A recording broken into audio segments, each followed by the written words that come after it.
Hey, how's it going? So, Bryant here, and I wanted to talk to you guys about credit cards. First things first, I'm stupid. I'm an idiot. I don't know what I'm talking about. Leave this channel. I'm not a certified financial professional. I don't know what I'm talking about. This is all an act slash improv. Not to be taken seriously. View at your own risk. All right. So that's. I think I got the legal disclaimer out of the way. All right. So that aside, I want to talk about credit cards. So, what is a credit card? First and foremost, a credit card um, can be a piece of plastic, and a bank typically issues it to you in regards to lend you money. So let's there's four major credit card companies in the United States: Mastercard, Discover Card, Visa, American Express. Those are like the major four. Then when you go like elsewhere, you might have like Union Pay and Diners Club. But I want to focus on the U.S. based ones, and then there's also store cards. So credit cards is basically you borrowing money from a bank, and they charge you interest if you don't pay it in full every month.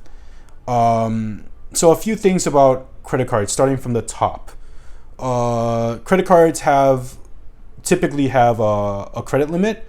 So let's say Chase Bank gives you a Visa Chase card, and it has a $5,000 limit. That means that typically they won't let you charge more than $5,000 on that card, because then you'll be over limit, and then you'll have things like over limit fees, and you don't want to do that. And then there's an interest rate. So let's say there's a 20% interest rate hypothetically on any given credit card. How did they calculate that? Let's use easy numbers. Let's say 24% interest rate. That 24% interest rate is calculated over the course of a year. So 12 months, 24%, 12 divided by 24, 24 divided by 12, 2% a month basically. So if you owe a balance of $1,000 this month, your 24% annual interest rate becomes 2% for that month. They're going to charge you 2% of $1,000, which is going to be $20 in interest. So that's how it works. It's not that they charge you the 24% for the whole year annually. They charge it. They split the total annual interest rate into chunks per month, and they charge you that percentage for that month, and what it's called compound monthly interest.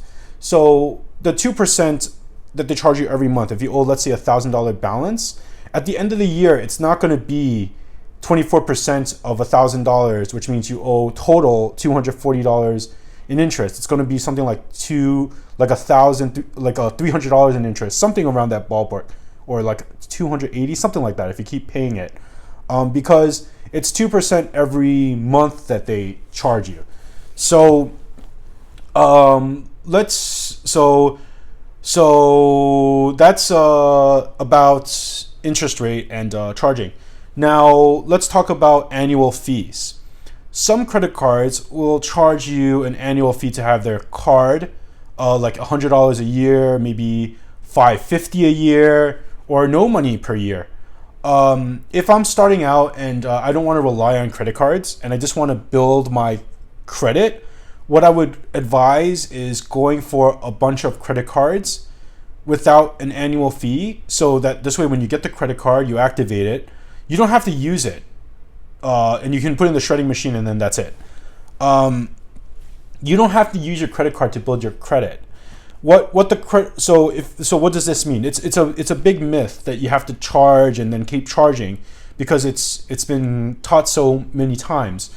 What you want to do is pay it off and keep as close to a zero balance as possible, because that keeps you on the best possible terms in terms of credit cards and credit report. I have another video on credit reports, so I don't really want to go back and forth between the two too much.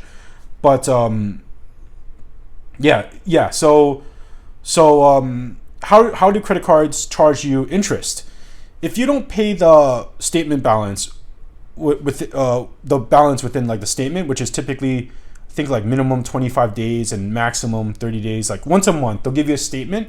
If you don't pay out the entire statement balance, whatever carries over to the following month, they're going to charge you interest on. So the advantage there's advantages and disadvantages.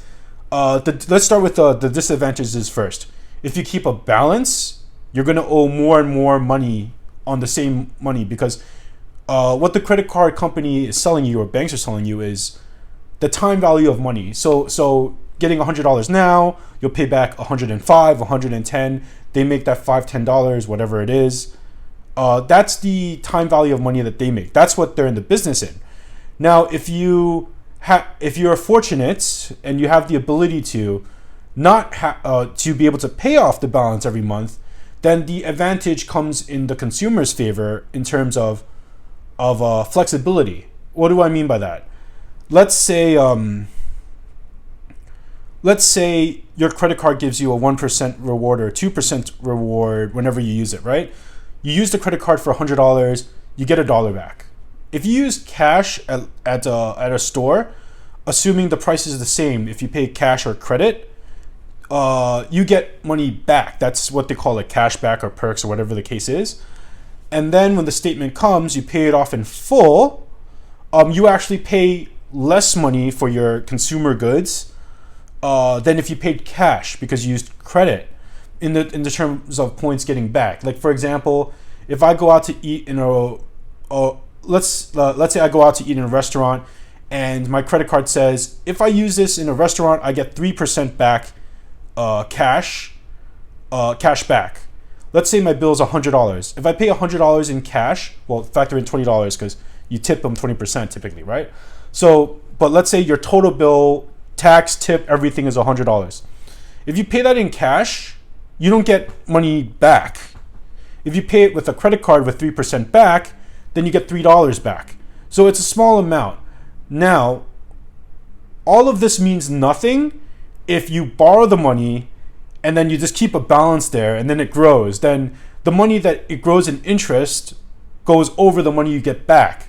So then it defeats the purpose and then you're in the cycle of debt, which I don't recommend at all. I think debt is destructive for credit cards in terms of credit cards. And if you can avoid it, great. There are ways that does help, but we'll get into that later. So that's the basic gist of it. Now, I also would recommend having multiple different credit cards. I would recommend at least the big four. I would recommend MasterCard, Visa, American Express, and Discover. Why is that? Because one, it builds your credit history by showing lenders if you do pay it off every month fairly, that you're responsible. And two, because some places, like let's say they don't take Discover card, then what do? Right? Then you pay Visa. Or if they don't take Visa and they only take American Express, then you do American Express or MasterCard, whatever the case may be. So I like to have that diversity. So what's the takeaway? One, you can't have too many credit cards, and two, you don't need to keep a balance on it if you can help it. Now, why would someone, instead of wanting to pay cash for everything, want to use a card, besides the fact that you get cash back? The other way I view it as a 30-day interest-free loan. So as everyone, no, interest-free, it sounds like hypocritical, because credit cards make money because of interest. But if you pay it back within the 30 days or statement balance, they can't legally charge you interest. So you're basically borrowing money from the bank at no interest when inflation, every year there's inflation. The dollar today is worth less next year because of inflation. You divide that by 12 every month, there's also inflation, right? So it's very minute. It might be like 0.1%, 0.2% that month, 0.3%, or whatever the case may be. But it's still nice to know that if I pay with a credit card, I not only get the cash back, but I also get the flexibility and inflation value. And let's say I'm someone that doesn't have a lot of cash in the bank because all my money is in the market. It gives me the flexibility to sort of like, oh, I'll pull my money out of the markets when it works for me, and then I'll use that to pay credit cards. So that's another benefit. The other benefit, especially nowadays, is paying credit cards and having one, is because you don't really want to exchange hands too much, like cash, because of like coronavirus and COVID, and you like it also eliminates health risk somewhat. Hopefully, like when you get the piece of plastic, hopefully you put it in soap and they'll be fine, and less of a hassle than, let's say, putting all your dollar bills to be washed, in theory. So yeah, that's basically a few thoughts I have about credits, and hope you guys enjoyed.